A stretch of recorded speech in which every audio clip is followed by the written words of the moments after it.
The flyer showed up on my bunk 3 days before Family Day. Bright colors, smiling faces, the usual pitch about food community and showing appreciation for families. I almost ignored it. Family Day had never been my thing. Too many awkward conversations. Too many people asking if I actually see action when they hear I work in operations. What caught my attention wasn't the flyer.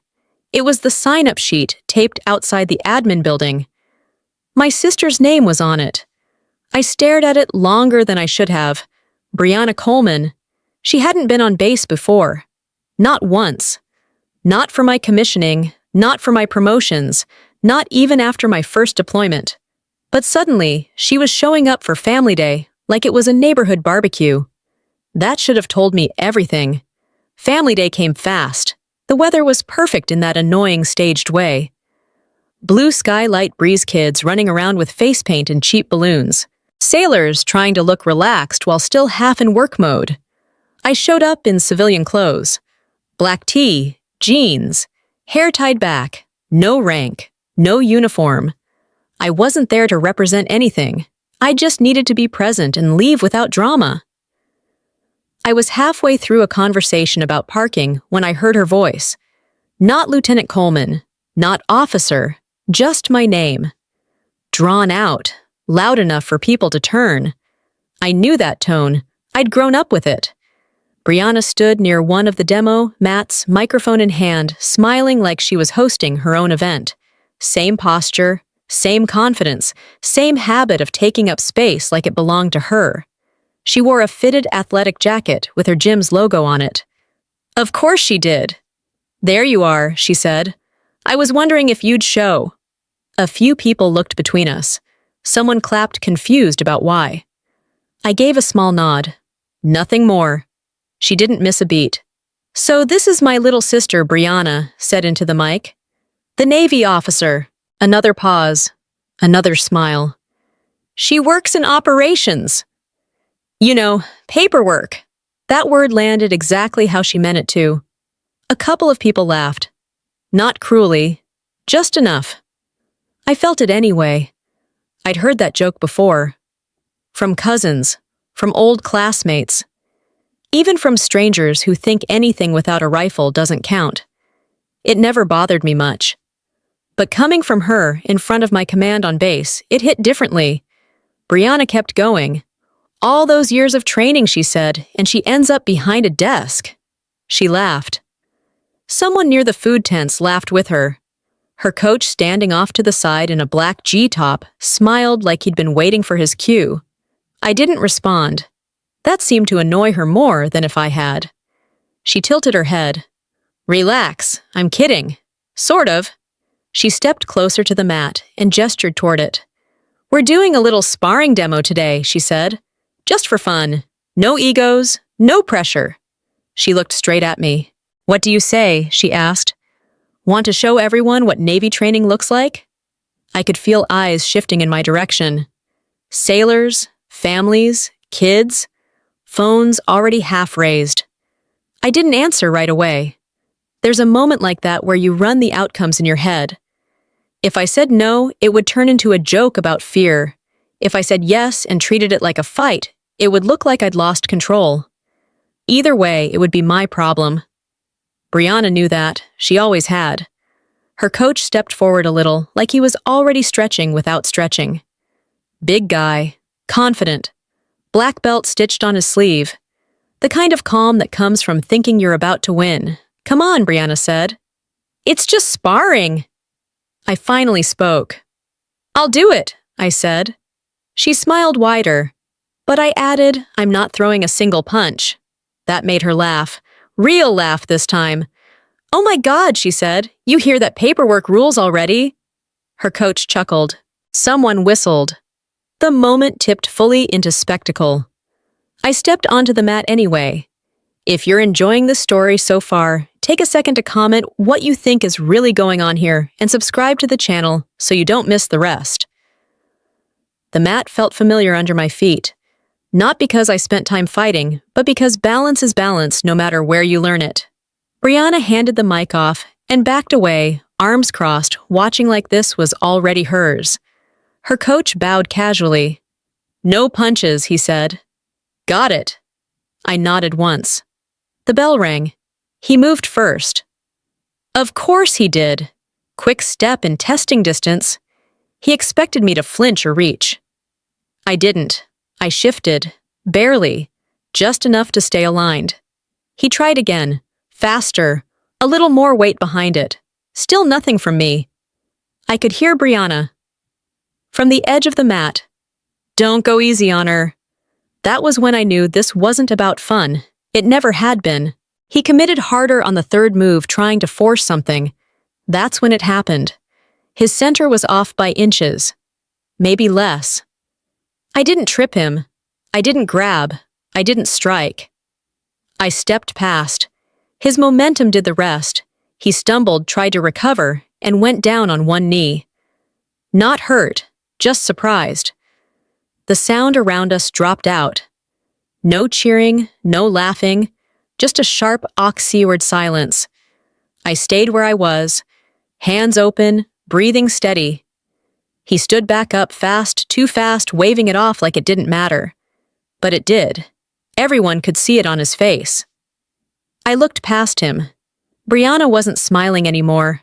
Her mouth was still open, like it had forgotten what expression it was supposed to make next. She cleared her throat and grabbed the mic again. "Okay," she said too loud. "That was interesting." A couple of people clapped, mostly out of habit. I stepped off the mat without waiting for anything else. As I walked away, I heard someone behind me whisper, "She didn't even hit him." I didn't slow down, because what Brianna had mocked wasn't my strength. It was my restraint. And she'd just put it on display for everyone without realizing it. I reached the edge of the field, already thinking about how quickly things like this get replayed, reframed, and misunderstood. Behind me, the crowd started talking again. Not laughing this time, just watching.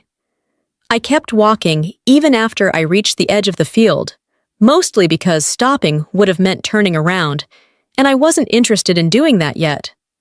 My phone buzzed in my pocket. I didn't check it. I already knew what it would be. Someone filming.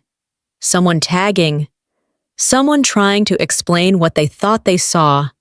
Behind me, Brianna's voice carried again, louder now, filling the space she hated leaving empty.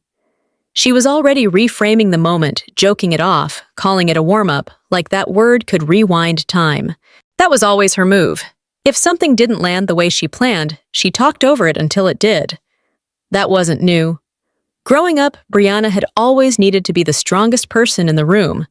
Not just physically, socially, emotionally. Loudest laugh, sharpest comment. First to volunteer, first to argue. She didn't just want to win. She needed everyone else to know she had. When we were kids, people called it confidence. Adults loved her. Coaches praised her. Teachers said she had leadership potential. I was the quiet one, the kid who followed rules, the one who didn't raise her hand unless she was sure. Next to Brianna, I looked invisible. At home, the difference showed up in small ways. If we fought, she explained her side first. If she messed up, there was always a reason. If I stayed quiet, it was assumed I was fine. Nobody meant harm. It was just easier to manage the loud kid than the quiet one. Brianna took karate when she was 12, then jiu-jitsu, then whatever else let her burn energy and stand out. She loved the uniforms, the belts, the structure, especially the applause when she earned the next stripe. She dragged me along, sometimes made me spar with her in the garage, corrected my stance like she was already an instructor. "Don't freeze," she used to say. "If you freeze, you lose." She didn't mean it as advice. She meant it as a rule. By high school, she talked about joining the military like it was inevitable. Not because she cared about service, but because it was the biggest stage she could imagine. She liked the idea of command, authority, being listened to without arguing. She didn't make it past the screening process.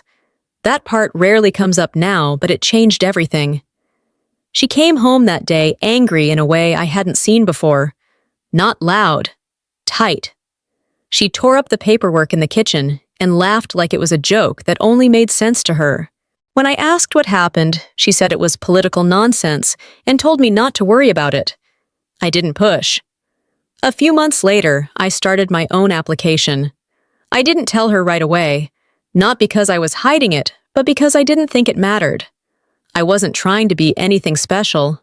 I just wanted structure, responsibility, a place where quiet competence counted for something. I passed. She noticed the shift before I ever said the words.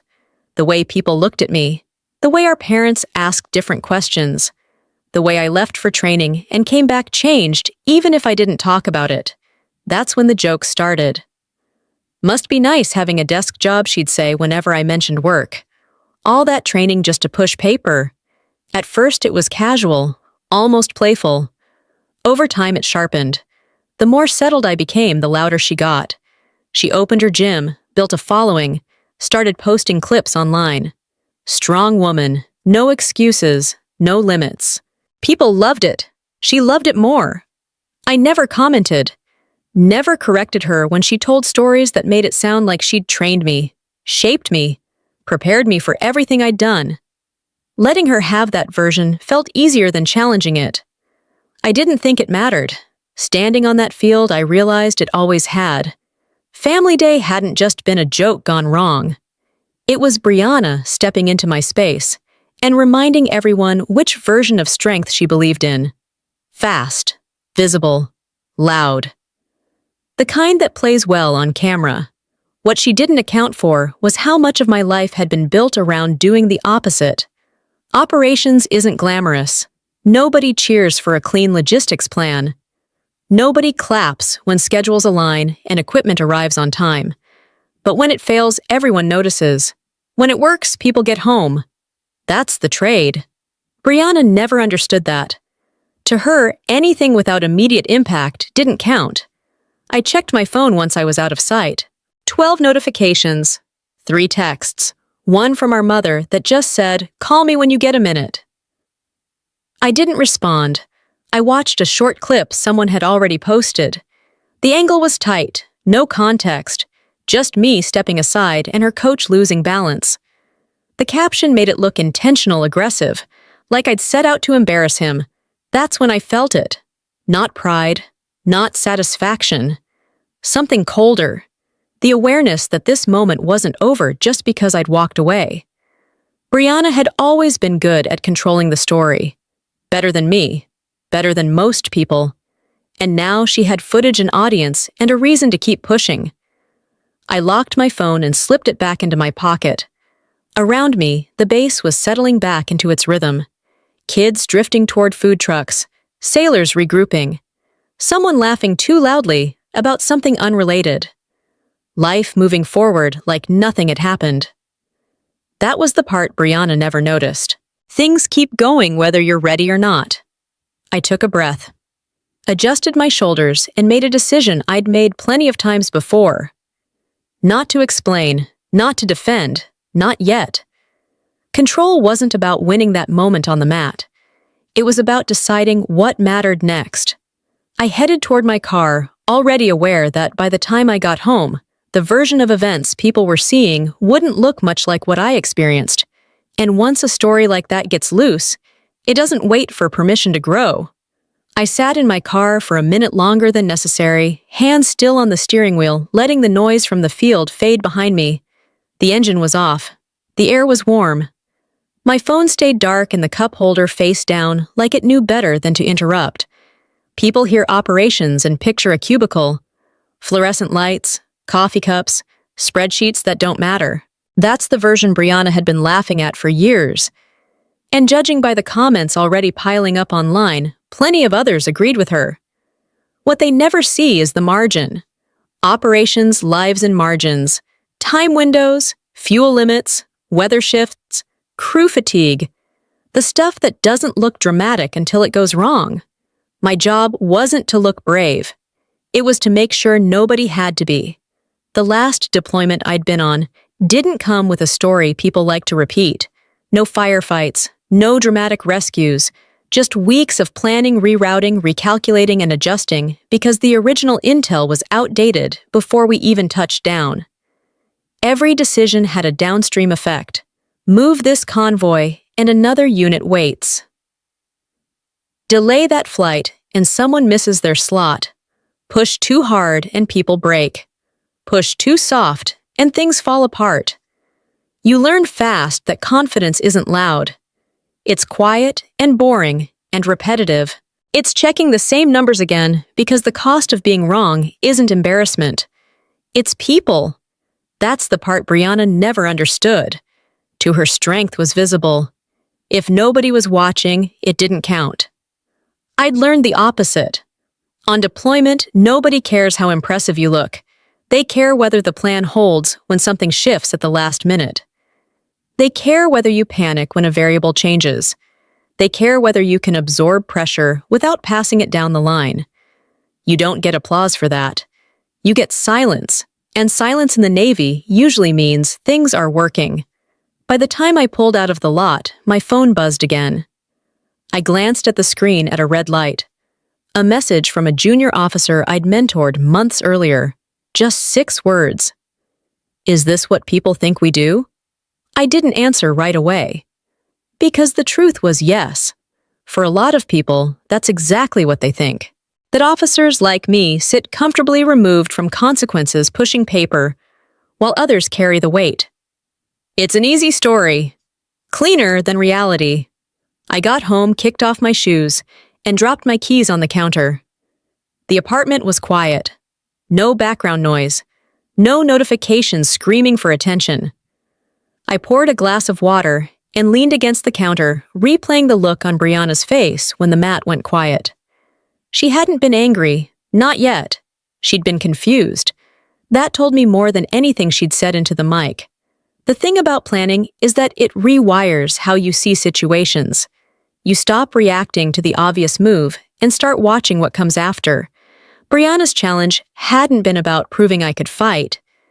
It had been about proving her version of strength still held power in my world.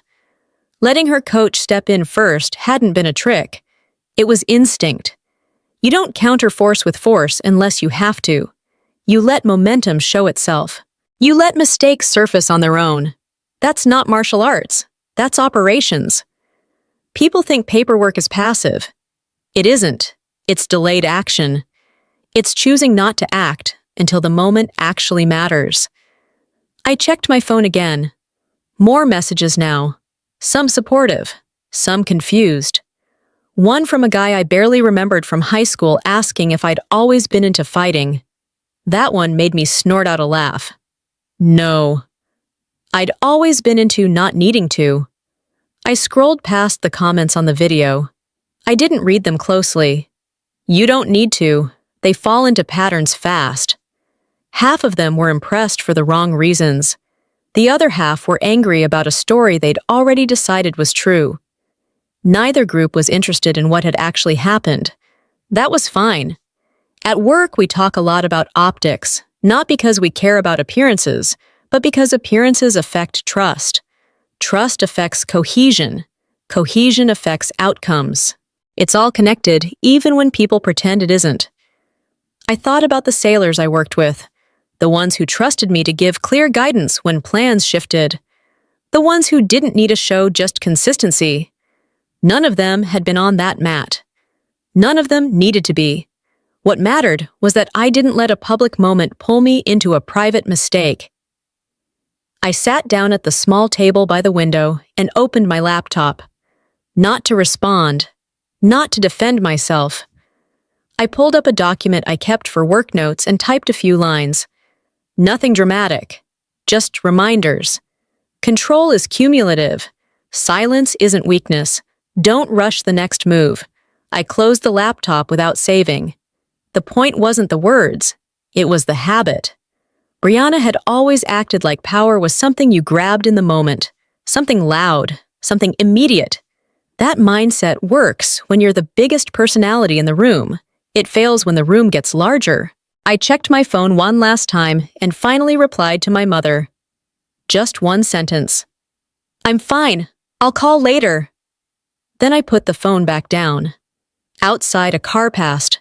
Somewhere, someone laughed. Normal sounds, normal life. The kind that keeps moving whether you're ready or not. I rinsed my glass, set it in the rack, and stood there for a second longer than necessary, feeling the weight settle where it belonged. Whatever Brianna had tried to make of that moment, it wasn't mine to chase. My job had taught me that control doesn't show up when you're trying to prove something.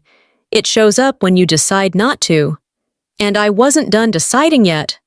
I woke up to my phone vibrating against the nightstand, not buzzing nonstop, just enough to be annoying, like someone tapping a pen when they want your attention. I didn't grab it right away. I already knew what the morning after a public moment looks like. You either rush to explain yourself, or you let the noise stack up and decide later what deserves oxygen. I chose later. By the time I finally checked, there were missed calls, group texts, and a few messages that tried to sound casual, but weren't. One from a cousin asking if I'd meant to embarrass Brianna. One from a family friend saying the video was everywhere. One from Brianna herself. "Didn't expect that from you," she wrote. "Thought you'd have more fun with it." Fun. That word again. At work, nobody brought it up directly. They never do at first. People skim, observe, wait for cues. I could feel it in the pauses, the way conversations adjusted when I walked into a room. Nothing hostile, just awareness. That's how things shift before they move. Late morning, my commanding officer's assistant emailed me. Not a summons, just a note asking if I had a minute later that day. Neutral tone, no judgment. That was worse than anger. Neutral means someone is gathering information. I replied yes and went back to my screen. What Brianna had done at Family Day wasn't spontaneous. The more I replayed it, the clearer it got. The microphone, the mat placement, her coach already in position. She'd planned the moment. She'd just misjudged the outcome. Growing up, she'd always believed that putting people on the spot forced truth out of them. You either rose to the challenge or exposed yourself. It never occurred to her that someone might refuse the terms entirely. She tried to turn my career into a punchline because that was the only way she knew how to compete with it. Loud comparison, public pressure, make it about strength she understood. By lunchtime, the video had crossed from curiosity into commentary. People arguing in comment sections about what real military training looked like. Armchair experts explaining my job to me. A few calling it staged. A few calling it disrespectful. None of them asking what had actually happened. That afternoon, I sat across from my CO in his office. He didn't raise his voice. He didn't accuse. He just asked me to walk him through the event. I did, plainly. No drama, no justification. I told him I'd agreed to Spar, that I'd set a condition, that I hadn't thrown a punch. He nodded, listening. Then he leaned back. "This isn't about whether you were right," he said. "It's about how it looks." I understood that. He told me there wouldn't be formal discipline, no paperwork, no note in my file. But he also made it clear that public incidents follow people longer than they deserve to. Promotions don't just weigh performance, they weigh trust. I left the office with that familiar tight feeling behind my ribs. Not panic, just awareness. Actions ripple, even controlled ones. That evening, Brianna called. I almost didn't answer. Almost. "Hey," she said like nothing was wrong. "People are being ridiculous about this."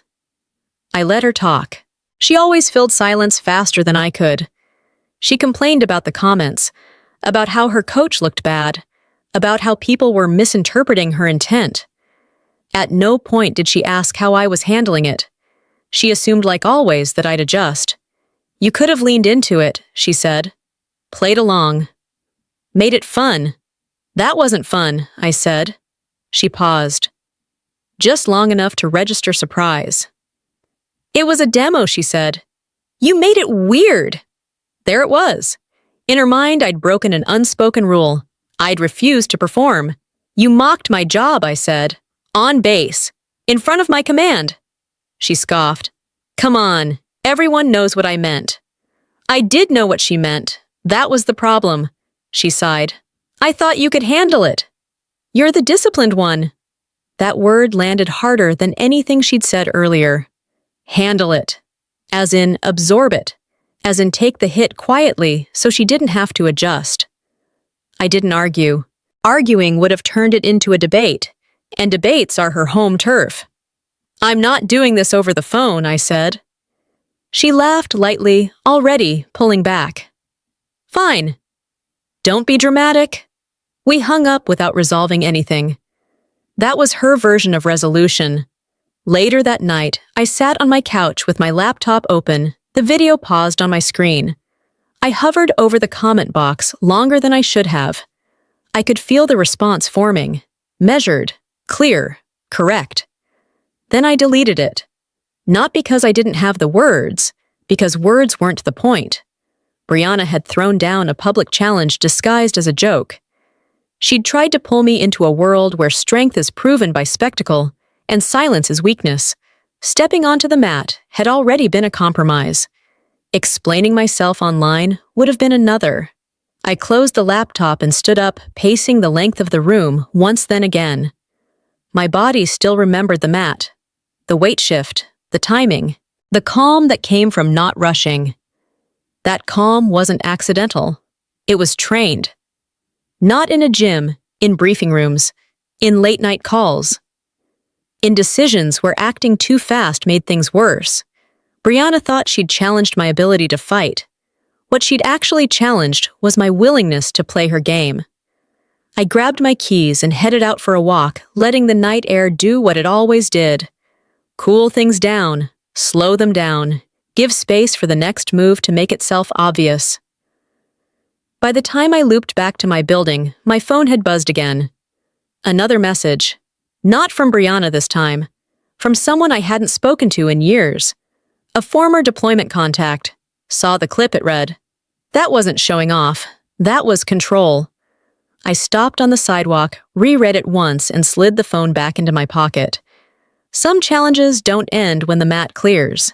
They just change shape. That message stayed in my pocket as I unlocked my door, the words still sitting heavy in my head. Control. It wasn't praise. It was recognition. And that mattered more, because what happened on the mat didn't start when the bell rang. It started the moment I decided how much of myself I was willing to give that situation. The truth is, I never planned to spar anyone that day.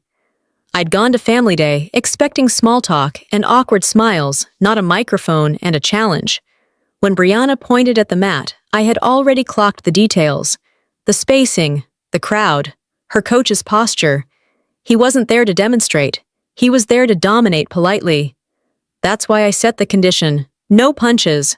Not because I was afraid of hitting him, because throwing punches would have turned it into the kind of story Brianna knew how to control. 2 fighters, 1 winner, 1 loser. Easy to package, easy to replay. I wasn't interested in giving her that. When I stepped onto the mat, I could feel the shift in the crowd. People lean in when they expect impact. Phones tilt. Conversations stop. Everyone waits for the moment something obvious happens. That moment never came. Her coach moved like someone used to being in charge of a room. Confident, measured testing reactions. He expected resistance. He expected me to mirror him, to tense up, to signal intent. I did none of that. I stayed neutral. Weight balanced. Hands open. No threat, no invitation, just space. That unsettles people faster than aggression. He circled once, then again, trying to force me into responding. When nothing happened, he increased speed. That's when overconfidence shows. People rush when silence doesn't validate them. I adjusted my position by inches. Nothing dramatic, no technique worth naming, just alignment. Letting his movement commit before mine did. The first stumble surprised him. You could see it in the way his eyes flicked down, checking his footing, like the mat had betrayed him. He reset quickly, brushing it off, flashing a grin toward the crowd. Brianna laughed into the mic. Too fast. Too loud. Come on, she said. She's not made of glass. That comment wasn't for him. It was for me. He came in harder after that, trying to reclaim momentum. Big step. Heavy commitment. He reached to clinch, assuming pressure would force a reaction. I stepped past his line instead of meeting it. Gravity did the rest. He dropped to one knee, hand catching the mat to keep from tipping over. Not hurt, not humiliated, just exposed. The silence that followed wasn't dramatic. It was uncomfortable. The kind that makes people check their phones because they don't know where to put their eyes. I didn't capitalize on it. I didn't move in. I didn't press. I stood where I was breathing steady, letting the moment settle without claiming it. That's what people missed when they watched the clip later. They saw a takedown. They assumed intent. What they didn't see was the restraint afterward. He stood up quickly, waving a hand like the slip hadn't counted. He reset, jaw tighter, now movements sharper. Pride had entered the equation. That's when things get messy if you're not careful. He faked left, then right, trying to bait a reaction. I stayed quiet. I let him fill the space with his own effort. The more he pushed, the more his balance drifted. Micro errors stacking up. Brianna's voice cut in again, coaching from the sidelines. Faster, louder, less composed. She needed him to regain control because she was losing hers. "Don't play with her," she snapped. "Finish it." He tried. This time when he moved in his center was already compromised. I shifted again. Nothing fancy, just enough to redirect his momentum away from me and into empty space. He went down harder than before. Still safe, still clean, but undeniable. That's when I stepped back. I didn't bow. I didn't gesture. I didn't look at the crowd. I gave him space to stand without turning it into a victory lap. He took it slower this time. His expression had changed. Less confidence, more calculation. He avoided my eyes. Brianna grabbed the mic again, her voice tight under the smile. "All right," she said. "That's enough." "It's just a demo. Just a demo," after 2 failed attempts. A few people clapped out of reflex. Others didn't know how to react. Someone near the back muttered something I couldn't make out. I stepped off the mat without waiting for direction. As I walked away, I could feel the shift behind me. Not admiration, not outrage, reassessment. People recalibrating what they thought they'd seen. That's the part no one talks about. The quiet after control is demonstrated. It doesn't explode. It settles. Later, watching the clip online, you wouldn't see any of that. You'd see frames cut tight, context stripped out, motion slowed in ways that change meaning. You'd miss the pauses, the restraint, the decision not to escalate. But standing there in real time, the difference was clear. Brianna had wanted a spectacle, a punch, a reaction she could narrate. What she got was silence she couldn't talk over. That's why she laughed too loudly afterward. That's why she rushed to explain. That's why the story didn't sit still once it left the field. Because control doesn't look like winning. It looks like not needing to. I reached the edge of the crowd again, the noise gradually returning as people filled the gap with their own interpretations. Somewhere behind me, Brianna was already reassembling her version of events, stitching words around what had happened until it fit her shape. I kept moving. Whatever story she told next would travel fast. I already knew that. But the thing about momentum is that it keeps going in the direction it's given. And she'd just pushed it somewhere she didn't understand. I unlocked my car and sat down the seat, cool against my back, letting my breathing slow the rest of the way. On the mat, I hadn't taken anything from her. I'd left her with something she couldn't edit out. The first clip hit before I finished dinner.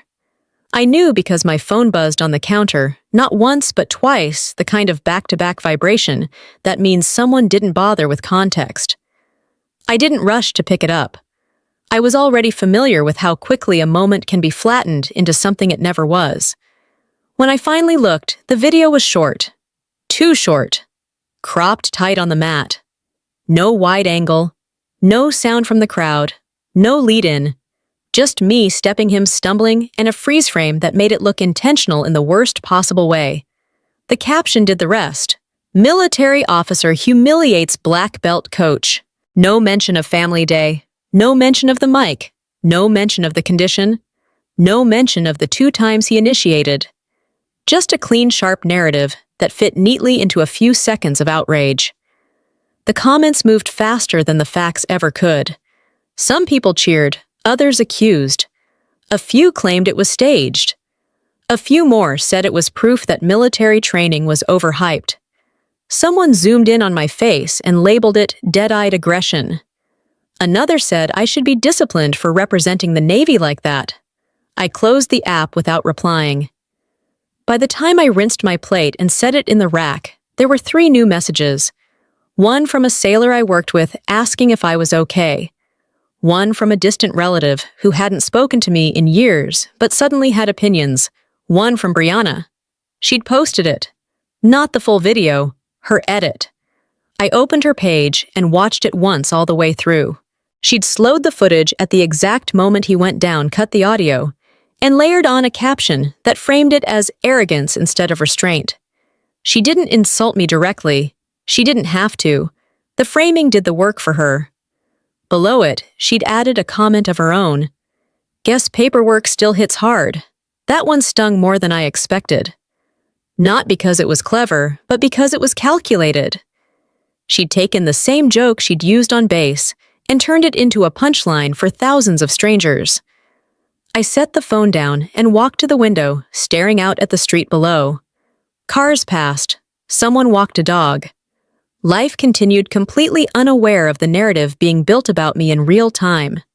This is the part people don't talk about when they romanticize going viral. You don't get a conversation, you get a verdict. Everyone sees the same 10 seconds and fills in the rest with whatever they already believe. I thought about responding, just once. A comment explaining the condition, a link to the raw footage, something calm and factual. I typed it out, then I deleted it. Because online explanation reads like defense. Defense reads like guilt. And guilt sticks longer than silence. The next morning, the video had crossed into places I didn't recognize. Pages that aggregate military content. Accounts that thrive on outrage. Commentators breaking it down frame by frame, like it was a sporting event. None of them knew my name. That made it easier for them to decide who I was. At work, the shift was subtle but real. No one confronted me. No one joked. People were careful, which is worse than being blunt. Careful means they're watching how something lands before they commit to a stance. Mid-morning, my CO's assistant sent another email. Same neutral tone. This time with a calendar invite attached. I accepted and went back to my screen. During the meeting, my CO asked fewer questions than I expected. He'd already seen the clip. He'd also seen the version someone else had quietly sent in. Wider angle, full context, no edits. The difference between them was obvious if you knew what to look for. This isn't a disciplinary issue, he said, but it is a visibility issue. That word again, visibility. He explained what that meant in practical terms. Public perception, media cycles, how quickly intent gets lost when footage travels without guardrails. He reminded me gently that I wasn't just representing myself even out of uniform. I nodded, not because I agreed with the framing, but because I understood the reality. Before I left, he added one thing that stuck. You handled the situation itself well, he said. What happens around it is out of your control. That was both reassuring and deeply uncomfortable. By lunchtime, Brianna had posted a second clip. This one was a reaction video. Her students gathered around a phone, laughing, replaying the moment like it was entertainment. She narrated over it, pointing out what she claimed was a basic mistake on my part, implying she'd taught me the movement herself. That was new. I'd never trained under her as an adult. She knew that. So did I. But the internet doesn't verify memories. It accepts confidence as proof. I didn't call her. I didn't text. I didn't comment. I forwarded the raw footage to my CO with a short note. No explanation, just the file and the timestamp. Full context, I wrote. That was it. That afternoon, my phone buzzed again. This time, it wasn't family or coworkers. It was a number I didn't recognize. The message was short. I was there. That wasn't showing off. I stared at it for a second before replying. Who is this? The response came quickly. Logan, Camp Telwyn, you pulled me out. The name hit like a weight shifting suddenly. Telwyn wasn't something people brought up casually. It was a deployment you carried quietly or not at all. I typed back slower this time. I remember. Another pause. Then she cut the video. That was all he said. No accusation, no advice, just a fact. I put the phone down and leaned back in my chair, letting that sink in. Someone who knew me from before this moment, from a place where performance didn't matter, had recognized what happened without needing it explained. That didn't fix anything, but it steadied something. By evening, the comments had split into camps. Arguments layered over arguments, the truth diluted with every retelling. Brianna hadn't posted again, but her earlier clips kept circulating, picked up by accounts that didn't care where they came from. I watched none of it. There's a point where reacting stops being control and starts being participation. I'd already given enough of myself to that mat. I wasn't giving the internet more. I shut my laptop, grabbed my jacket, and stepped outside the cool air, cutting through the static in my head. The sidewalk felt solid under my feet. Real. Unedited. Stories travel fast when they're simple. Reality takes longer, especially when it doesn't fit a headline. I walked until the noise thinned out my phone, quiet for the first time all day, knowing that whatever Brianna had set in motion wasn't going to burn out on its own. It would keep shifting, reshaping, looking for the next reaction to feed on. I wasn't planning to give it one. I stopped scrolling before my thumb could memorize the rhythm of outrage. There's a point where exposure turns into erosion. And I'd learned a long time ago to step back before that happened. The Navy teaches you how to manage risk, not eliminate it. This was just another version of that lesson one without a checklist. The formal conversation came 2 days later. Not an ambush, not a tribunal. Just a scheduled sit-down in a quiet office with the blinds half open and a coffee that had gone cold before anyone touched it. My CO didn't start with accusations. He started with context. This is about optics, he said again, like repeating it might soften the edges. Optics is a strange word. It sounds shallow until you realize how much of leadership depends on trust and how much trust depends on perception. You can do everything right and still create a problem if people don't understand what they're seeing. He asked me to walk through the event one more time. I did. Same tone, same details, no embellishment. When I finished, he nodded and leaned back. No punches, he said. No trash talk. You disengaged. Yes, sir. He tapped a pen against the desk, thinking. That matters. But so does the fact that the clip doesn't show that. I didn't argue. Arguing would have meant misunderstanding the point. He explained how things like this get logged, not as misconduct, but as context. A note that sits quietly in a file, waiting to be interpreted later by someone who wasn't there. Promotion boards don't just read evaluations. They read patterns. They look for judgment. You're not in trouble, he said, but this will follow you. That was the part that stuck. Following doesn't mean stopping. It means shadowing. It means questions you don't hear out loud. It means someone remembering a headline instead of a conversation. I left the office with my posture unchanged and my thoughts heavier. There's no appeal process for public perception. You don't get to cross-examine the internet. At my desk, work continued like nothing had happened. Emails came in, meetings ran long. A junior sailor asked for clarification on a timeline. Normal responsibilities don't pause for personal complications, and I was grateful for that. Routine has a way of recentering things. During a break, I checked my phone and saw Brianna had gone live again. This time, it wasn't about the Spar. It was about misrepresentation. She spoke calmly, carefully, positioning herself as the reasonable one. She said she respected the military. She said she'd never intended harm. She said people were reading too much into it. What she didn't say mattered more than what she did. She didn't mention the condition. She didn't mention the mic. She didn't mention the editing.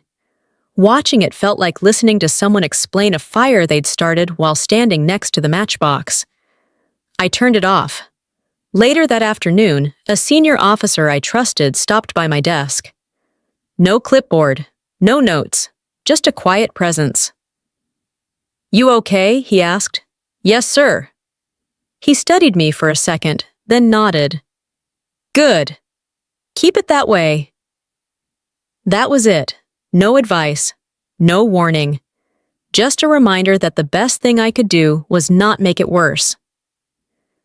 That night, I sat at my kitchen table with my laptop open, the cursor blinking in a draft response I hadn't intended to save. I'd written it out of habit. Clear, direct, fact-based. The kind of message that makes sense to people who already agree with you. It wouldn't reach anyone else. I highlighted the text and deleted it. Again. Silence isn't always passive. Sometimes it's a refusal to let someone else set the terms of your response. My phone buzzed. A message from Logan. "They're asking me to take it down," he wrote. "I won't." I paused before replying. Logan had commented on one of the reposted clips correcting the narrative. Nothing aggressive, just a single sentence pointing out that there were no strikes and no provocation. It had drawn attention. Not all of it friendly. "Do what you need to," I wrote back. "Just be careful." He replied. "This isn't about winning." I stared at that line longer than necessary. He'd learned that lesson the hard way, same as I had. The next morning, an email went out reminding everyone about social media guidelines. Generic language, no names. No incidents referenced. The timing was obvious, but the deniability was intact. That's how institutions protect themselves without escalating. I felt a flicker of frustration. Not because I'd been treated unfairly, but because fairness doesn't factor into optics. Clarity does. At lunch, I sat with a group I'd known for years. No one brought it up until one of them finally did, carefully. "That wasn't what it looked like," she said. "I know," I replied. That was enough. We moved on to other topics. Training schedules, weekend plans, mundane things that reminded me I wasn't defined by a clip. Brianna, meanwhile, leaned harder into her version. More posts, more commentary, always framed as defense, always calm on the surface. The louder she spoke, the clearer it became that she needed control back. Over the story, over me. I didn't give it to her. There's a limit to how much energy you can spend reacting without losing yourself in the process. The Navy doesn't reward noise. It rewards consistency. Show up, do the work, don't make it about you. By the end of the week, the clip was still circulating, but the intensity had shifted. New arguments had taken its place. Outrage is loyal only to novelty. What remained was the residue. The quiet recalibration of how people saw me. Some closer, some more cautious, some unchanged. I accepted that. You can't manage every variable. What you can manage is your next move. I closed my laptop, finished my coffee, and looked around my apartment, grounding myself in the ordinary. The chair I always sat in, the scuff on the floor I kept meaning to fix. Real things that didn't bend to interpretation. Whatever Brianna thought she'd exposed, she'd also clarified something for me. My career wasn't threatened by a moment on a mat. It was shaped by how I handled everything around it, and I wasn't done making choices yet. I left my phone face down on the table and picked up my keys instead, because staying still was starting to feel like consent. Not to Brianna's version of events, but to the idea that reacting was the only way forward. It wasn't. There were other moves available if I stopped looking at the board she kept pointing to. The idea didn't arrive fully formed. It came as a pressure, the same kind that builds when something is off, and you don't ignore it anymore. Logan's message stayed with me. Not the words themselves, but the fact that someone who knew my work before cameras existed had stepped in without being asked. We met 2 days later at a coffee shop halfway between our apartments. No uniforms, no gym logos, no performance. He looked older than I remembered, not in a bad way, more settled, like someone who'd stopped trying to prove they belonged somewhere that never really fit. "I'm thinking about leaving her gym," he said after we ordered. No build-up, just the truth. I didn't pretend to be surprised. Because of the video, that was the last straw, he said. But it's been heading that way. Everything's content now, not training, not people. He told me how Brianna had asked him to take down his comment, the one correcting the narrative, how she framed it as protecting the brand, how she reminded him casually that loyalty mattered. What does that even mean anymore? He asked. It was a fair question. I told him what I'd been thinking slowly because I didn't want to sell him something I hadn't tested myself. Not a gym, not a competitor, just a program. Small, quiet. Focused on control, not dominance. Built for people who didn't want to perform strength, but needed to understand it. No belts, I said. No rankings. No highlight reels. He leaned back, considering. That would never go viral. Good, I said. Then it might work. We talked logistics, not dreams. Space, liability, time. The boring parts that make or break anything real. I wasn't looking to quit my job or pivot careers. This wasn't a rebellion. It was an extension of how I already thought. Logan nodded along, jotting notes in a small notebook. Old habit. He'd always been thorough. I want in, he said finally, but not as a statement. Me neither, I said. If it feels like revenge, we don't do it. He smiled at that. Then she's going to hate it. I didn't respond. Hatred wasn't the point. We found space at a community rec center that didn't ask many questions. They had an unused room with mats that smelled faintly like disinfectant and old sneakers. Not pretty, not branded, perfect. We printed flyers ourselves, black text on white paper, no slogans, no faces, just a name and a time. Respect in motion. The first session had 5 people, 2 veterans, 1 teenager who'd quit wrestling, 1 mom who said her kid needed structure, 1 guy who didn't explain why he was there and didn't need to. We didn't start with drills. We started with standing. Feet shoulder width, breathing. Feeling where weight settled. It confused them. That was fine. I told them the truth. That control wasn't about overpowering someone. It was about knowing when not to, that every movement had a cost, and the goal was to reduce unnecessary ones. No speeches, no applause, just work. Logan handled the warm-up. Slow, intentional, no shouting. People sweated anyway. By the end, nobody looked victorious. They looked tired and grounded. That mattered more. Word spread the old way. One person telling another, no tags, no posts, just presence. The room filled slowly, unevenly. Sometimes it was 6 people, sometimes 12, sometimes 4. We didn't track numbers like they were proof of anything. Then Brianna noticed. Not directly, not at first. It showed up in her posts, comments about soft training, about people who talk about control because they can't handle pressure. No names, clear aim. Logan showed me one message he'd received, a parent asking if he was switching sides, another accusing him of betraying a mentor.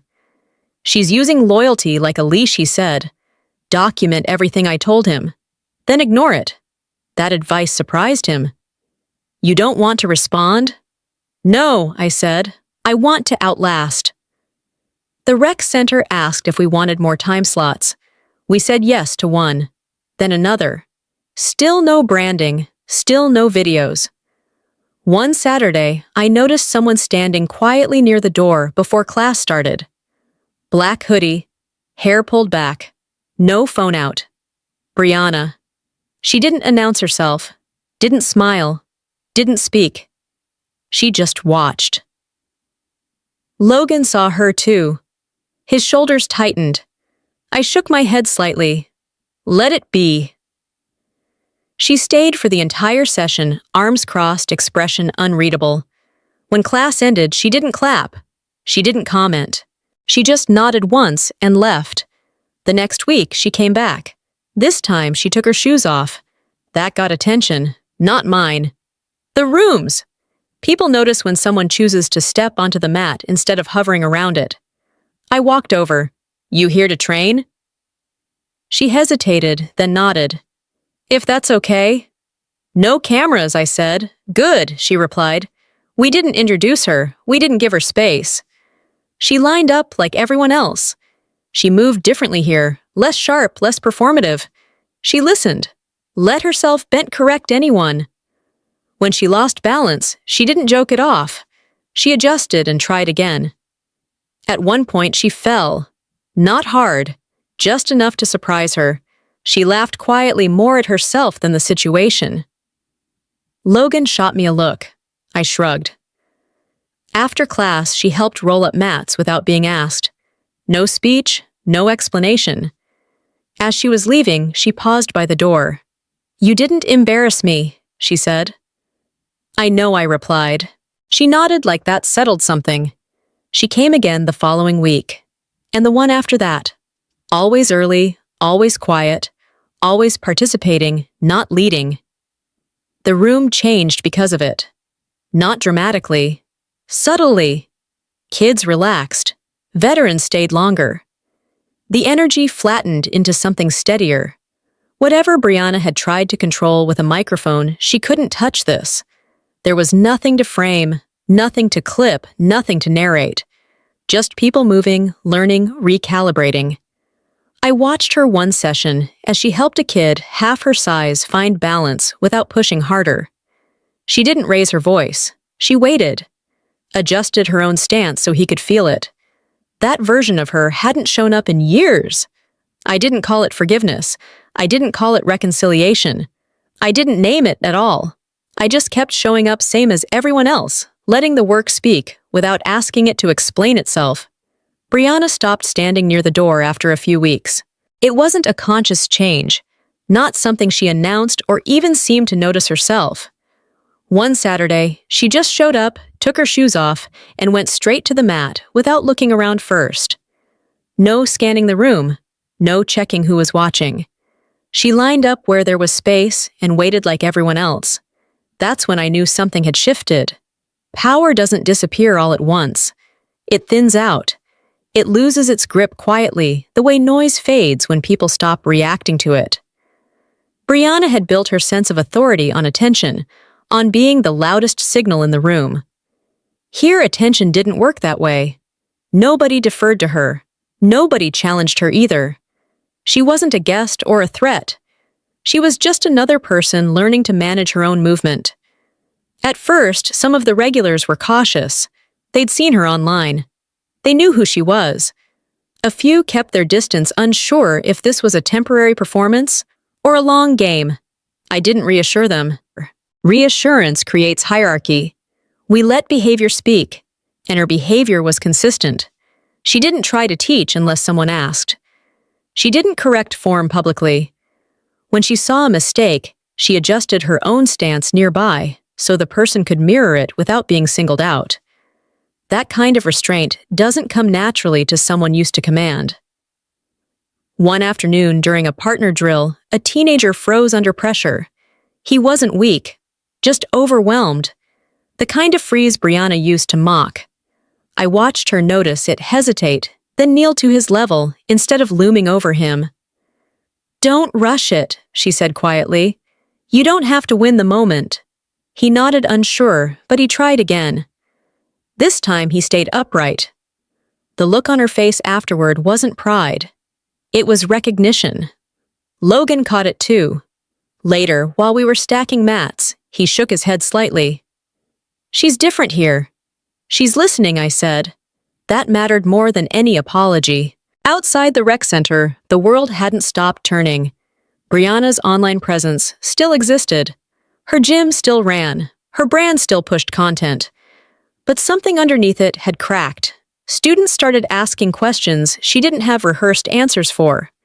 A couple of longtime members drifted away, quietly drawn to spaces that felt less performative. She noticed that as well. One evening, she stayed behind after class while everyone else filtered out. No dramatic clearing of the room, just timing. She picked up a towel, wiped down a mat, then another, like she was buying herself a few minutes. "This isn't what I thought it would be," she said finally. I didn't ask what she meant. She would explain if she wanted to. "I thought you were trying to make a point," she continued. "About me." "I wasn't," I said. She nodded slowly. "That's what makes it worse." I waited. "At my place," she said, "everything turns into something I have to manage. Image, expectations, people watching for mistakes. Here nobody's asking me to prove anything. That's intentional," I said.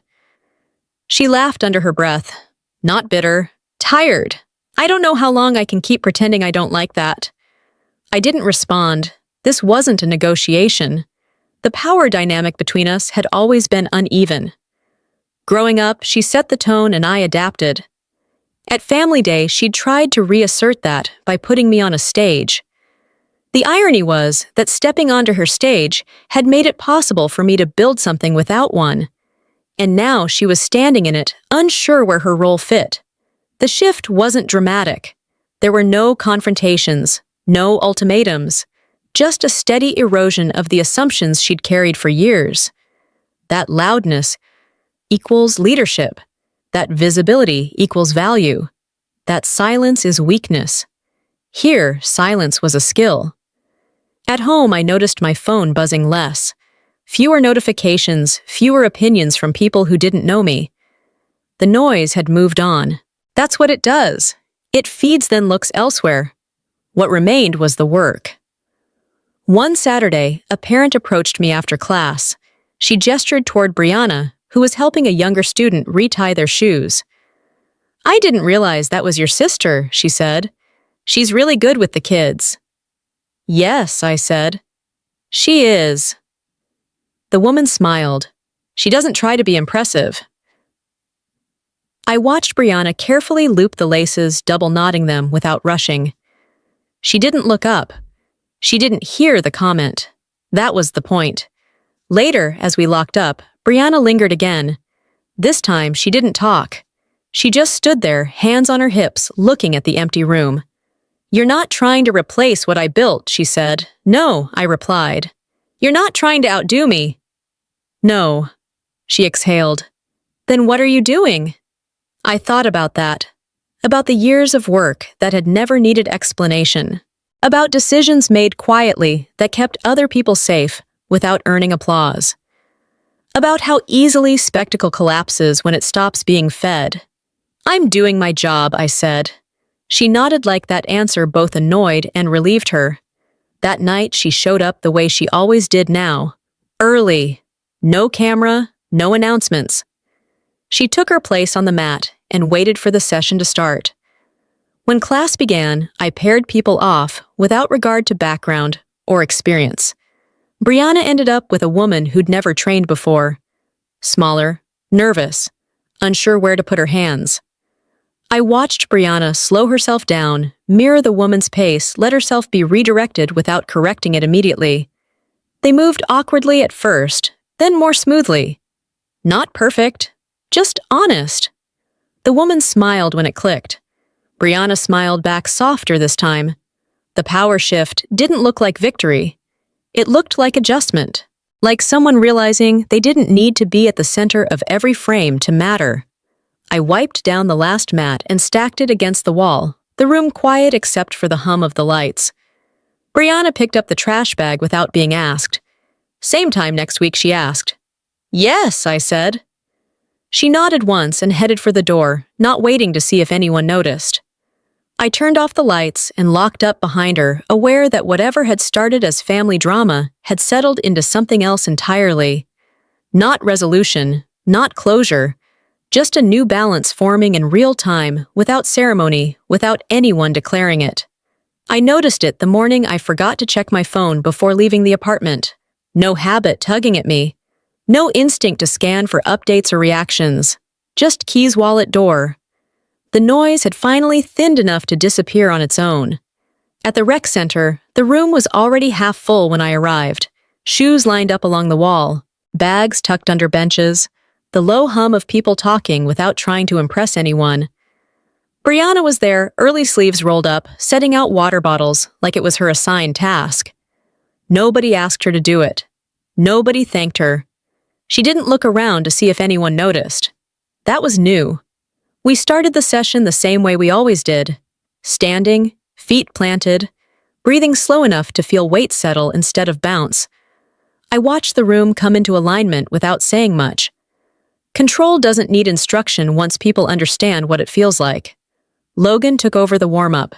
His voice stayed calm. Even, no commands, just cues. The group followed. People moved at their own pace without falling behind. No one rushed to catch up. Brianna paired with a kid named Andre, barely 10, all elbows and nerves. He'd been struggling with balance for weeks. Every time pressure came in, his body locked like it didn't trust itself to recover. I watched her kneel to his level instead of towering over him. She didn't touch him right away. She let him watch her shift her own weight, slow and deliberate. "You don't have to stop it," she said. "You just have to stay." He tried, failed, tried again. This time he stayed upright. Andre's grin was immediate and unfiltered. Brianna didn't celebrate it. She just nodded, like this was always the outcome if you waited long enough. That's when it clicked for me. This wasn't about repairing anything between us. It wasn't about proving a point or balancing some old score. It was about choosing what kind of person you become when nobody's watching and there's nothing left to win.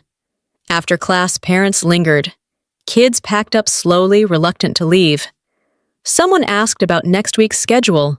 Someone else asked if they could bring a friend. Ordinary questions, real interest. The rec center manager stopped by smiling. "We've had great feedback," she said. "People stick around here." I thanked her and went back to stacking mats. Brianna stayed behind again. Not because she needed to say something, because staying had become part of her routine. We worked in silence for a few minutes, the kind that doesn't feel awkward because it isn't trying to be filled. "I used to think control meant never losing," she said finally. I kept folding a mat. "Most people do." She leaned against the wall, arms crossed loosely, not defensively. "At my gym, everything turns into competition. Even breathing feels like something you have to earn." "That's exhausting," I said. She laughed quietly. "Yeah, it is." She didn't apologize. She didn't explain. She didn't revisit Family Day or the video or the months of noise that followed. She didn't need to. Those things had already said what they were going to say. What mattered was this room, this work, this version of her that showed up without a script. Later that week, the rec center hosted a small community event. Nothing flashy, no banners, just families and kids and folding chairs. They asked if we'd run a short demo. Not a performance, a demonstration of principles. I hesitated for half a second. Not because I didn't want to, but because I understood what demonstrations invite. Comparison, judgment, framing. Then I agreed. We didn't introduce ourselves with titles, no ranks, no credentials. We started with a question instead. What does strength look like when no one's filming? Nobody answered. They didn't need to. We moved through simple drills, redirecting pressure, recovering balance, falling without panic. Kids worked with parents, teens guided adults. Everyone slowed down enough to notice their own habits. Brianna stepped in midway, not as a leader, but as a participant. She let a smaller kid redirect her, let herself lose balance without resisting it. The room exhaled without realizing it had been holding breath. At the end, a mother pulled me aside. "My son thinks fighting is about winning," she said. This made him think differently. "That's the goal," I replied. She nodded. "It shows." As people filtered out, Brianna coiled extension cords and stacked chairs like she'd done it 100 times. No one hovered around her. No one asked for selfies. No one needed her to explain anything. When we finally stepped outside, the parking lot was quiet. Late afternoon light. No rush. "You hungry?" she asked. "Yeah," I said. "I could eat." She smiled, small and genuine. "Noodles." "Sure." On the drive, neither of us talked much. The city passed by in familiar fragments. Traffic lights, side streets, a routine we both recognized. At the restaurant, she ordered without looking at a menu. I ordered the same thing I always did. We sat across from each other like adults who had learned how to occupy space without challenging it. "I don't want to be that person anymore," she said, staring into her bowl. "The one who needs noise." I took a sip of water. "You don't have to announce that." She looked up, surprised. Then she nodded. "Right. Sorry." We ate in comfortable silence after that. Back at my place later, I stood by the window and watched the streetlights come on one by one. The day felt complete without needing punctuation. No summary, no lesson written out in bold. Control isn't silence, it's choice. It's deciding what matters enough to engage with and what doesn't deserve your energy. The Navy taught me that through systems and consequences. Family taught me that through friction and time. Brianna learned it differently, not through losing, through staying. I turned off the light and headed for bed, already thinking about the next session. The next group of people who'd walk into that room carrying assumptions they didn't know how to set down yet. That work would continue whether anyone noticed or not. And that was exactly the point. If you want more real stories like this about military life family drama and quiet revenge that actually happens in the real world, make sure you subscribe to the channel. New videos are coming and you won't want to miss them.